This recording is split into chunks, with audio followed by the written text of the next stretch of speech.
ابو سفیان کو کیسر روم نے، ہرکل نے اپنے دربار میں کھڑا کر کے کہا، ابو سفیان ابھی کلمہ نہیں پڑھتے تھے، تمہارا کوئی رشتہ ہے نبی پاک سے جنہوں نے مجھے بھی خط لکھا ہے کہ مسلمان ہو جاؤ؟ کہنے لگے ہاں میں چچا ہوں رشتے میں۔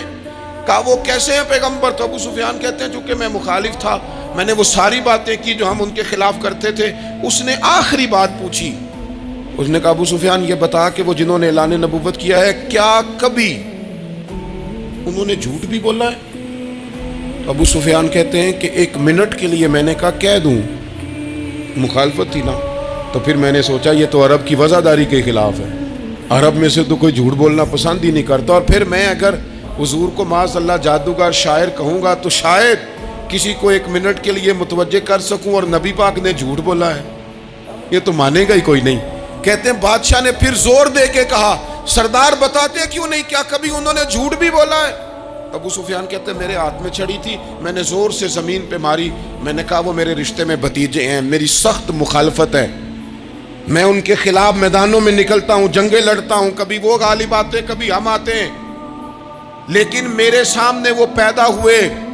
میں نے ماں کی گود میں بھی دیکھا، دادا کے کندھوں پہ بھی دیکھا، چچا کے گھر میں بھی دیکھا، سیدہ خدیجۃ الکبریٰ کا دولہا بنے بھی دیکھا، ان کی 4 بیٹیاں ان کی گود میں کھیلتے دیکھی، اعلان نبوت کرتے دیکھا، لوگوں کو مخالفت کرتے دیکھا، میرے سامنے ان کے مقدس بال سفید ہوئے،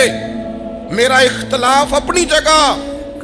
پر بادشاہ میں قسم اٹھا کے کہہ سکتا ہوں اس محبوب کی زبان سے جب بھی نکلا ہے حق اور سچ نکلا ہے۔ اسیر دشمن کی چاہ میں بھی، وہ مخالفوں کی نگاہ میں بھی امی ہے، صادق ہے، معتبر ہے، میرا پیغمبر عظیم تر ہے، میرا پیغمبر عظیم تر ہے، میرا پیغمبر عظیم تر ہے۔ جھوٹ نہیں کبھی حضور نے بولا۔ کہتے میں نے جواب دیا تو سناٹا چھا گیا سارے دربار میں، کتنے اس نے سوال پوچھے، گھنٹوں بعد سناٹا چھا گیا، اور پھر بادشاہ نے اپنا پرنا اٹھایا، چادر اٹھائی، کندھے پہ رکھی اور جانے لگا،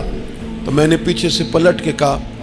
بادشاہ اتنے تو نے سوال کیے، اتنے میں نے جواب دیے، رزلٹ کا بھی تو اعلان کرنا، نتیجہ بھی تو دینا، کیا نکلا؟